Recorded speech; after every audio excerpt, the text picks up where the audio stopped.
Good evening and welcome to the Planning Commission meeting. Today is October 16th, 2024. I will call the meeting to order at 6 p.m.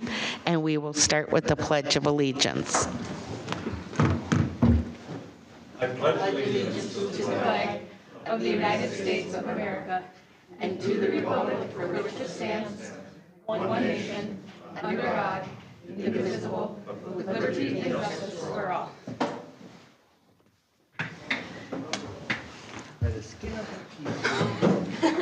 The next item is the approval of the meeting agenda, and I will make the motion to approve the meeting agenda with the exception that we are going to remove number 7 and review that at a different date. Is there a second? This is Robin, I'll second. Okay, it's been seconded. I'll call for the vote. Scott, aye. Robin, aye. Bethany, aye. And Lynn, aye. Next is the approval of the September 18th, 2024 Planning Commission meeting minutes. Is there a motion?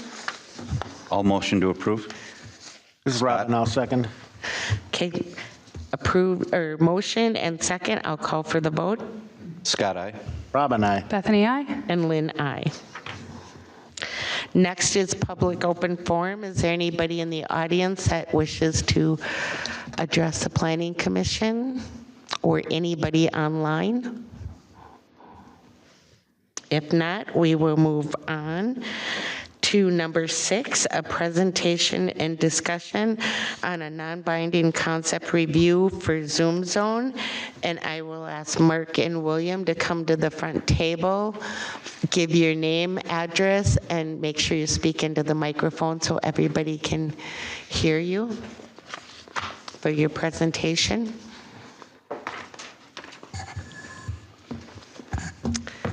It's all yours. Madam Chair, Mark Ginther with Fenway Land Company. We're out of Hugo, Minnesota. Presentation up if you want to give that, and then we'll move on to discussion and questions. Okay. And if you could pull your microphone just a little bit closer so we can all hear you. Is that a little better?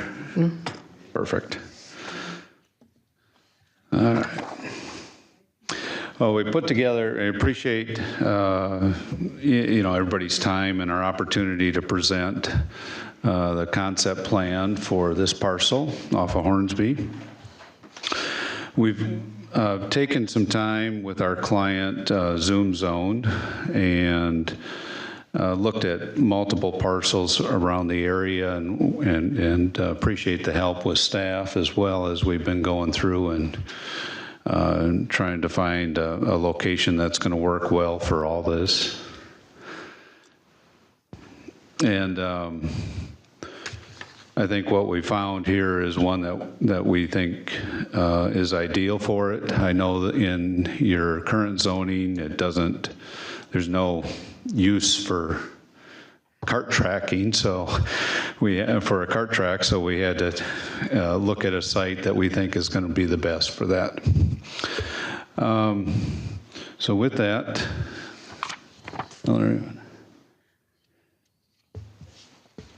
we've looked at the site right here on Hornsby and decided that we can do this with multiple uses. I also work with clients that are looking for warehouse property, office buildings, and such. And with Zoom Zone, they only needed that, 5 acres or so, plus or minus. So dividing the site up worked very well in your general business area.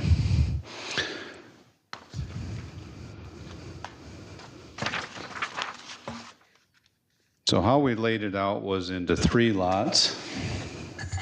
Sorry if I can.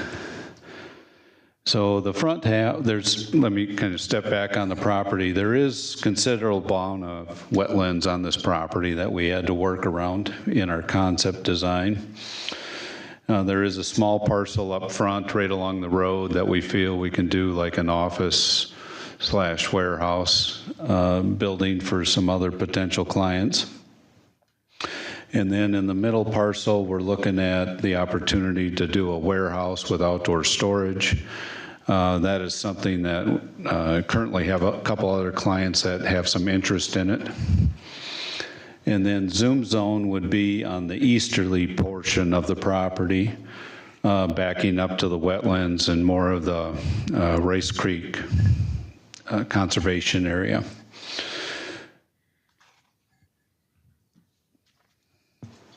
So as I mentioned, you know, the front parcel, Lot A, is got only about a little under 3 acres buildable, and that would be designed for a future user for office, garage condos, or some other potential commercial development.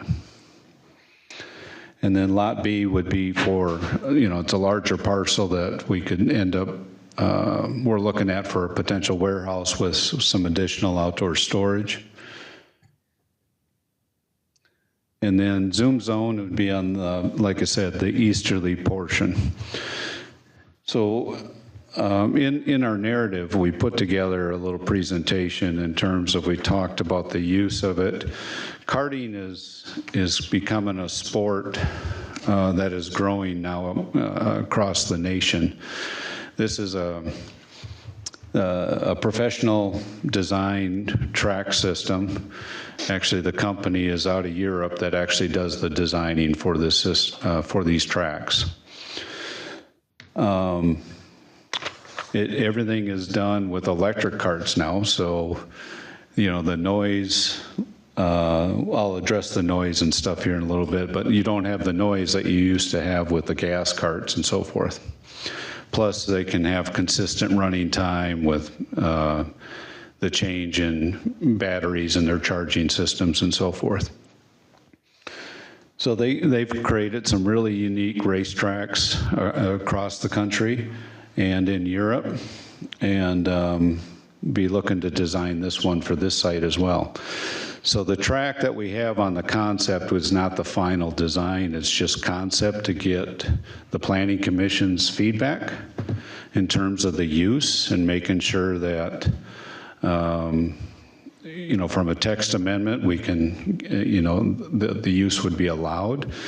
And if that's the case, then we can move forward with a professional design by Cart 360 to design the final track design. The building on here is also conceptual.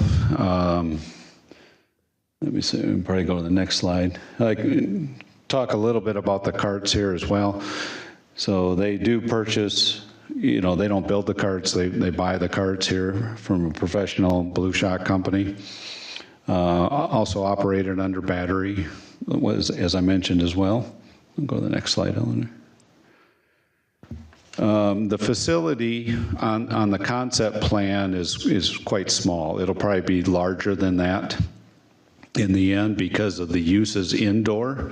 So they need to have area to maintain the carts and store the carts, as well as a covered area to start cars, you know, in a race formation and release them out onto the track.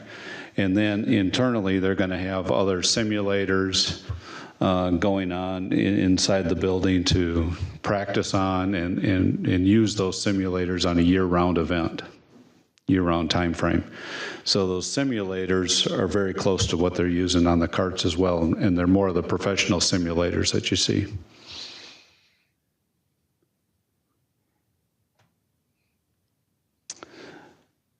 We talked, want to mention a little bit of hours of operation. What they're proposing is more of an evening run time during the summer. This is seasonal, obviously, it's weather permitting. So they're looking at an evening run time and then on weekends. And then their staffing needs, you know, is typically about 3 people and maybe a couple part-time people. They also want to do some events from time to time. So one of the things is they'll have race days, they'll have some tournaments, et cetera, and they'll Probably in those tournaments, some competitors may bring their own carts. Some of those are gas-powered, so there will be some days, typically on weekends, that they may have some of the gas-powered carts running on the track as well.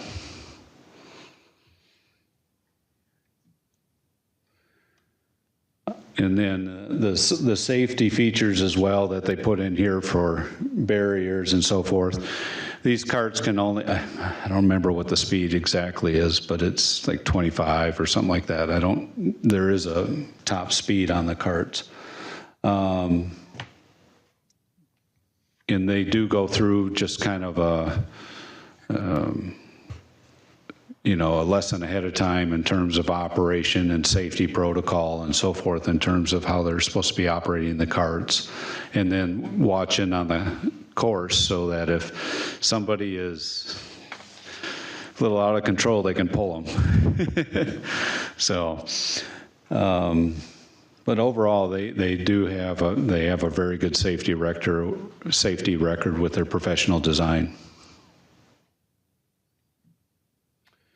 And then noise and light pollution, one of the things that we were considering too is didn't want to get close to neighborhoods, want to be careful in terms with the evening operations on light.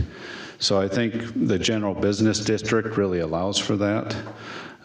Being back and up to the conservation and being around any other general business uses is a good location for, the Zoom zone activities.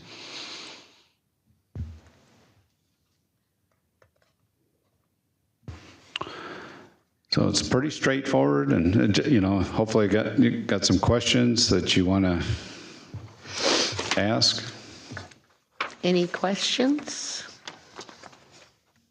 I have a few, but I'll let you guys go first. Go ahead. Okay. And I'm Sue Wagman. I'm on the city council. I'm just the liaison, and that's why I'm not voting with them tonight. So what is the difference between an indoor karting track and outdoor? I mean, besides the obvious. I mean, can they go, I've raced on an indoor one, but not, well, I guess I've raced on an outdoor one too, but you can't, it's supposed to be bigger. The outdoor ones are typically bigger, and I thought you could go faster, but you say that is the top speed 25 miles an hour? Yeah, I just have to confirm that, but there is a top speed on them, and I believe that's what they mentioned to me was around 25. Okay. So, but yeah, the track outdoors typically can be longer because you don't have to put it inside a contained building. Mm-hmm. So they can get longer runs. And then regarding the noise thing, because I did look around the area and there isn't any like houses except on the other side. So behind that area where on the east, there's like a wetland area, but then there's a neighborhood, and that's Forest Lake. It's not Columbus, because that's, I think, the border. Mm-hmm. But is that a concern for us? Do we have to take into consideration our neighboring community for noise? Do we have to notify them or get their input or anything? Are they close enough? It would probably be the neighborly thing to do, but we're not required to do that on this.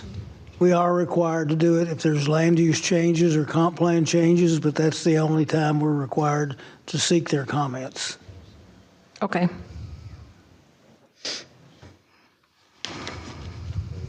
And then why, I'm just trying to think, is there other outdoor ones around this area? I mean, I just don't know. The only ones I know of are like I think there might be one in Blaine and. There might have been years ago, but there isn't anything in this area that we're aware of, other than a few, smaller scale, kind of kid tracks. You got the big kahuna in Spicer. I think the closest one is out in Cokato, west Okay. of the cities. Okay. I was just wondering if we could go, like, I'd like to go to one just to kind of listen and see how loud they are. I don't mind. I'm from a racing family, so we like racing, and noise is a good thing, but not for everybody. Not if I'm not racing.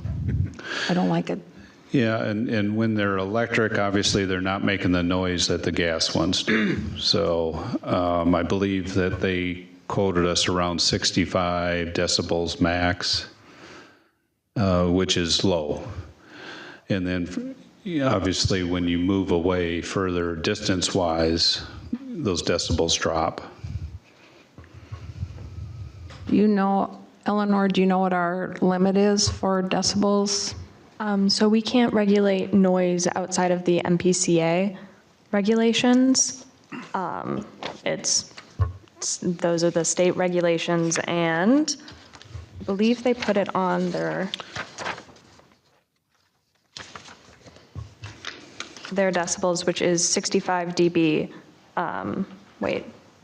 So, yeah, I've got the electrics at 65 and the gas at 108 decibels. Yeah. Yes, both That's are correct. below for that Yeah. general district. Okay, so it would just get to the limit. And there is a park in like Eau Claire, outside of Eau Claire, and it's not that noisy, really. Okay. Wait, what's the limit?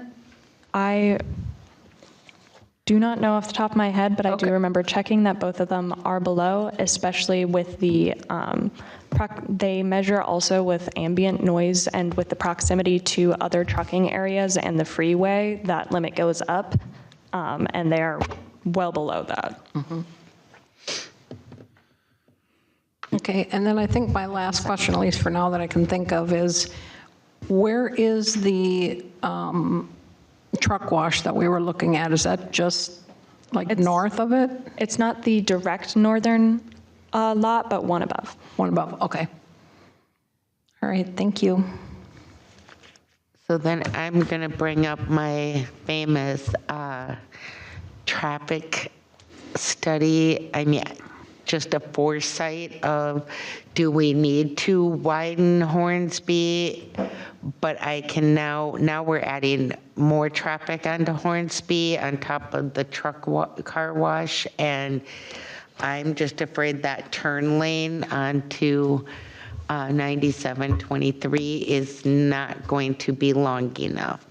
It's going to have to be extended backwards, because now you're going to have a lot more traffic on Hornsby.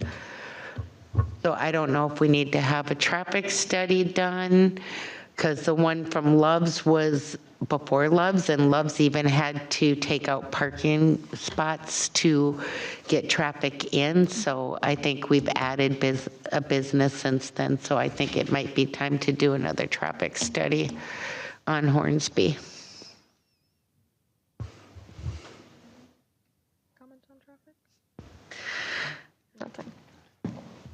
We can definitely consider that, yeah. You know, that can be looked into. It might be helpful, too, to get some projections on what your traffic patterns are. I'm assuming during the week it's going to be late evening. And on the weekends, I don't know if it's how it may be spread out a little bit more. It would be interesting to see what that pattern is, too, so we can see if what's there has the potential to handle it. But if it's going to be like everything's released all at once, then there could be a few issues. Yeah, I just read the part where if they have a tournament or a race or whatever, the parking lot can accommodate the trucks with the trailers. And so now that's more Yeah, than just cars. And I do expect this to be a busy place, because I know a lot of people that would look forward to having the go-kart, so. I think further into this, we will have to take a pretty good look at, we don't have parking regulations for a go-kart track, and so taking a pretty good look into what that parking situation is going to look like, because this is a preliminary idea, and if we need to expand that parking, we can do that. Yeah, so. Yeah, and that, so I had a question about that parking that you alluded to. You know, it says, oh, by the way, it's 49 miles per hour, and according to your literature, that the go-kart's top speed is. It's not 25. So quite a bit more. Yeah. Well, it's racing, for crying out loud. You want 49, not 25. So, yeah. It's fun. I'd be pretty boring at 25, to be honest with you, wouldn't it, Sue? Yeah. That's like a part. But, so we have these two-day events, and so maybe you can walk us through what a typical two-day event would be at a karting location. People, I'm assuming, are bringing their own carts in, especially the gas-powered ones, to participate in this event. If it's a two-day event, are they keeping their trucks and trailers and carts at the parking lot at that location, or they typically pack it all up, go home, come back the next day? Or are they looking for hotels? Just how does that work? Are they camping out in the parking lot of the track itself? Councilmember, yeah, these are all good questions. That Not yet, but thank you. Pardon me, yeah, not yet, sorry. Plenty. Commissioner's fine, yeah. Good catch. But yeah, good questions I'd have to verify with my client and have them really give me some more detail according to that. I don't have exact answers on their events and how they would operate them, but we can definitely get those questions answered as we continue to move forward. Yeah, because I would guess we'd be permitting some of that stuff as well, so. And I guess, I mean, traffic-wise, I'm looking at the people that are trying to come out of Loves and turn left, and if you've got more traffic coming in, you already sit there and wait, and it could be really, we might need to do something creative with that, because that could really jam things up.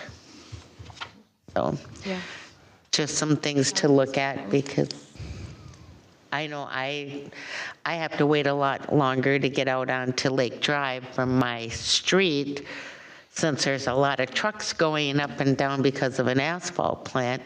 So I wait longer than I used to, and I can see people coming out of Loves, and they'll quit going to Loves if they can't get out with all the traffic coming in. That's, you know, it's traffic going out, but to me, it's a traffic that's going to turn and come down Hornsby, and the people that are trying to get out of Loves and take a left are going to be sitting there longer.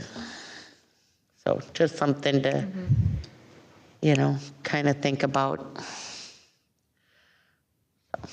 Any other discussion? My only thing that I was concerned about, and that is taking this parcel and breaking it into three, yet trying to keep it as one, so that you can meet the building requirements. From what I was reading in here, that you want to do this as one whole unit, yet you're going to make it three separate units? So Commissioner, yeah, these would be platted as three separate lots. Okay. So it is not one, it's three separate lots. But as we were talking with staff, a PUD would probably be recommended, because on each individual lot, the biggest thing is the building size and meeting the city code of 7%, I believe. Yep. So all of them meet that except for Zoom Zone at this point. Now, once we get into the final design and their exact building size, we may meet that. Okay. We just haven't fully determined that, but we just wanted to run that by all of you to see if you're open to just, you know, if they're undersized, if, you know, maybe they're 4% or 5%, but the rest of the site makes up for it. Okay. Would these individual lots be able to be sold individually later? That is correct. Okay, so then that would then take and put, if Zoom Zone doesn't reach 7% by itself, if it were sold off, it would not meet then the 7% requirement? If they only had 5% and you were using some of the other two lots as coverage? I think he's saying that the rest of the, are you saying that like the track and stuff would? No, the entire, all three lots, we're going to be well above that 7%. Oh, okay. Got it. So that's how we're looking at it, as a combined for the three lots to meet the above the 7%, although the one individual lot zoom zone would not. Yeah, and that is my one concern, is that if that gets sold off separately, it now no longer conforms to the 7%. You follow what I'm saying? Yes, I do. Okay. So here's what I'm just gonna remind you that we did a housing development down Kettle River where they broke off into lots, and some of the lots weren't 5 acres, but a couple of them across the street were a little bit more. So all in all, as one big development, they had enough, but each one of those lots is going to be sold to a homeowner, and some of them are not going, a couple of them are not going to meet the 5 acre minimum. But we allowed that. But we allowed it because the overall development did meet 5 acres if you added it all together. Okay. Okay, that makes sense to me. I just want to clarify, because I understand what you're saying, and that's in our code or our ordinance, that it's lot size averaging, that we're allowed to do that. But I don't know that it's in the code that we're allowed to lot size average or average the 7%.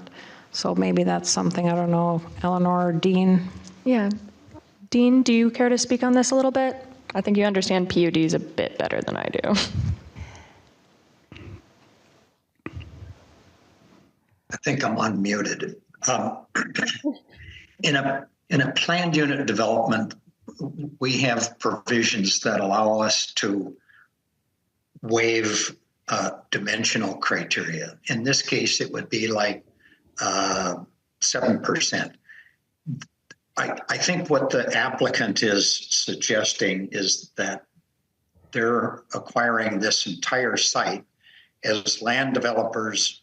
Phase 1 is the only thing that's spoken for. They've given you some concepts that illustrate how the other sites might be developed.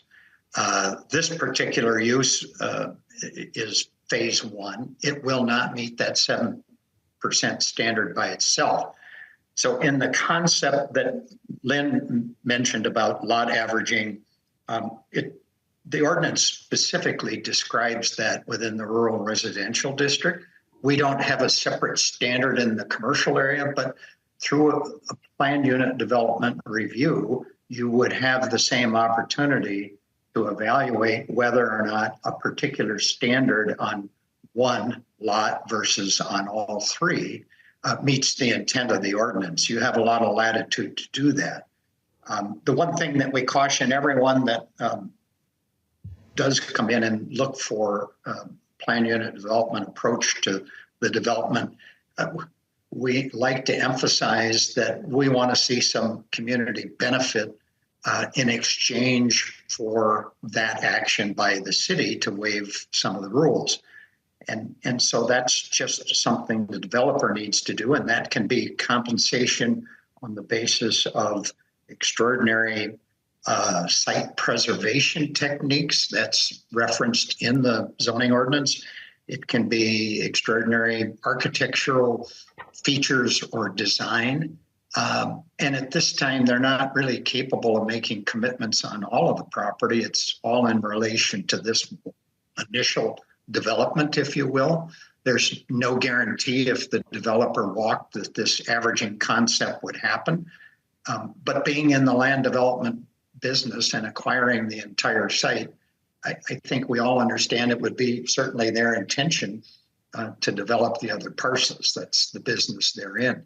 And so you have to make that decision. You have that discretion under the planned unit development procedure in the ordinance. And sometimes there aren't any guarantees. I'll go back to a question, maybe it was Robin, maybe it was Scott that asked about being capable of developing the others. In this instance, because the racetrack is furthest away from Hornsby, the entire public street is going to be built, which then provides that access to the other 2 parcels. That's an investment against the entire site that, again, any developer is going to want to pursue. So they they have the reason to initiate additional development and complete what they're asking for your consideration on this averaging of the 7% feature. Did that answer? Yes. Yep. Thank you. Thank you. Could I also just reflect on one other question that came up earlier, and that's noise? And Eleanor mentioned we follow state standards. The state implements federal rules. There is no jurisdiction for local units of government anywhere in this country to change those rules. We have to enforce those that are in place. We can't waive them. And so on this particular use, all noise standards are regulated in terms of daytime standards and nighttime standards. And I didn't look them up, but I'll just say generally I'm thinking the daytime standard might be 75 decibels and the nighttime is 65. And so if you start this project from the start with vehicles that are exceeding either of those levels, that becomes a restriction that we have to look at. And that might mean fencing. It might mean additional landscaping, a variety of things that soften the amount of noise that goes. When they do a noise test in the beginning of projects, they look at receptors that are going to have that problem. And so they go to the nearest house. And if it's set back 1,000 feet, the noise levels diminish dramatically with different distance. And so we won't know any of that until we have the specifics. But if you had electric vehicles that are running at 65 decibels, they probably would meet both daytime and nighttime. But if you permit the gas powered, and in particular, this becomes an evening activity, they may not be able to meet federal standards. But if they've developed facilities in other areas, they're going to know how to overcome those issues. But that's a matter of requirements that we're going to have to impose if this goes on to full detailed review. Thanks, Dean. Any other questions? Well, I was just going to ask Dean if you've had any experience in any other cities on development like this with a go-kart, outdoor go-kart. Pardon me, I've got to get 1 second. Get rid of this animal. What did he say? His dog's barking. Got 2 kids and a dog Okay. wanting my attention. That's a TV show. I have not. I have been to facilities long ago when my children loved facilities like this. They were a dying phenomenon for the most part. And I'm not familiar with any new ones. I won't say I was surprised to see this, but they used to have Gasoline Alley on 65 in Blaine. That's where I took my kids. And things have changed. The fact that you are operating a facility outside of special tournament features, which maybe we can and maybe we can't approve, it's likely the noise is going to meet the standards. If not, nighttime standards begin at 7 o'clock. It might be a situation where you say the gas-powered vehicles can only operate in the daytime hours. We don't know, but a noise expert is going to come in. They're going to locate the receptors. And Eleanor was correct, indicating that they take a look at background noise. In terms of locations, we're already competing for noise issues because of the freeway. And in that regard, it may be the best location to have something that might be a little bit noisy rather than up on Kettle River Boulevard where you don't have any other noise and people are going to be potentially impacted. But at the same time, they take all of this background noise in consideration, and then they look at the receptors, whether it's businesses or residents, and what their distance is, and they make assumptions about what those noise levels will be. if you're anticipating future development, which we have no control of across the border in Forest Lake, and you have concern about that, then you may look at additional noise barriers that are not uncommon with any facility. Those of you that have been to automobile racetracks, you know how noisy they can get. And they operate within the factors that are controlled in a license and the noise standards that become in place. And so we won't know those or details that just can't be determined at this stage of the development. Okay, thank you. Okay, if there's no other questions, thank you for coming. We appreciate you presenting this to us, and I'm excited. Well, I think thank it's you, cool and everybody. fun. My 73-year-old wife is looking forward to getting to ride there. Yes. Do we have to give direction, or what do we do at this Well, the meeting? next would be a public hearing. Well, they'll have to sit down and apply for their permits, and the staff will have to get everything together for us. Yep, so there would, if we are okay with considering this as a text amendment, we can pursue those procedures and start getting some more details. Yeah. As of now, it seems like we're good to at least, there's not a bunch of hard backlash, don't spend another cent, we're not going to let it go through. So we can begin some procedures to figure out some of those questions. Move forward. And move forward on that. Cool. Perfect. If we're in agreement? Yep. Yes, Mr. Mayor. Would you come up to the table, please?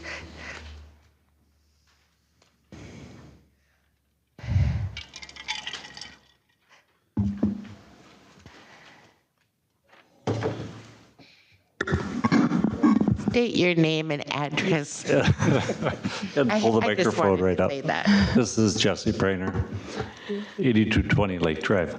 So far, we've heard about the racetrack, which is probably a good use since that property is half wetland. But what about the other two businesses, or proposed commercial building and whatever this little thing is here? What do you expect that to be? And what can the city expect from that? Yeah, Mr. Mayor, we, as presented, we don't have end users for those lots right now, but that is how we're going to market them for those uses. Okay. This is a general business district that allows those uses. So no other amendment would be required on those. But that, ideally, as we envision this site, that's how we see it being developed. All right. But once we have an end user, each one of those lots will actually submit another separate application and site plan for their use. All right. And what happens to the existing buildings? We expect those to go away? The existing buildings will be torn down and removed. Yep. Bless you. So we don't know what's going to happen exactly, but you do have somebody interested in doing the go-kart deal. Yeah, our client with Zoom Zone is ready to go and move forward based off of feedback from the Planning Commission here and council next week. So once we have all the feedback, then we can determine our next steps. I'll put together something. So, any questions, anybody, regarding the rest of it? That's, as I saw this, I thought, well, we're just talking about the track. We're not talking about the rest of it. But if they put up a nice building on two locations, that would take care of that whole piece of property. And what's the total? 30 acres or 40? Roughly? I got to pull up the, 20 acres, I believe. Yeah, around 20. Around 20, and I can't remember how many wet. It was 5 or 6. Yeah, so 20 acres, a little over 10 is dedicated to the racetrack, so Yeah. just a little over half is dedicated to the racetrack, and then the 2 that will have buildings on it to achieve our 7% would just be under 10. I think one's 5 something and 3 something. Yeah. So you're proposing to buy the whole, whatever it is, 26 That is correct. acres? We're And- planning to buy the whole thing. We would own it, develop it, and then look for the end users for those last 2 parcels. And going back to the noise issue, there's one house across Hornsby Street with the red barns and the vegetable growers. And then there's that white square house on the corner. It's like 10 acres on west side of Hornsby. But they are in a commercial district. So unless the go-karts are 150 decibels, we should be all right with that. I'm thinking. So, Mr. Mayor, the house that's across the street, is that the one that's connected to the truck line? No, No, that's farther to the north. to the north, okay. And that's nearly gone, I guess. I heard Yeah, there. because I know that residents, they're only going to be there for, was it going to be a year? And they're gone already. Oh, they're gone already, Yep, okay. and they're ripping all the old doors and stuff off, I heard. So anyway, so for a little bit of history, everybody, before the freeway was there, Hornsby Street went over to Gander Mountain. That was the main drag. So we'd bicycle from my mother's house and play baseball at the little house here. And then we would pedal up Hornsby Street and buy cigarettes and smoke them before we got home. So we Before didn't you get in trouble. Yeah, so I guess this is an improvement from all of that. So anyway, so these guys are ready to go, possibly. And Yep. you can market the rest of it, and we could have some good development on that end of Hornsby. That's all I have. Thank you, Madam Chair. Thank you, Mr. Mayor. Madam Chair, just one thing to add. Well, you know, I've got your notes and from some of your questions. We'll make sure we get answers and address that with the council as well next week, so we get those answers. And we'll add some distances from the track to Hornsby and back to the other, but I believe it was is over 800 feet from the road. So from a decibel standpoint, noise standpoint, it's going to drop dramatically. Yeah, just looking on the map, like I just kind of zoomed in and looked at the distance from and then put it on my neighborhood, and it'd be all the way down my street, which is, it's a pretty decent distance, it seems like. Okay. Mark, Sorry, noise. unless I'm mistaken, this would have to come back to the Planning Commission again to answer these questions before it goes to the City Council. Yeah, I'll just await your direction in terms of what the process that you want us to go through on the concept. Yeah. The idea of the concept was to get as much feedback from the Planning Commission and its council as possible so we can make a determination if we're going to able to move forward. Okay, perfect. But our normal process would be, this is just a non-binding concept hearing to give you that feedback so you can come back to the Planning Commission to address their questions, get their blessings, approval, and recommendation, and then it can go to City Council. Okay, thank you. Okay. Thank you for coming. Thank you.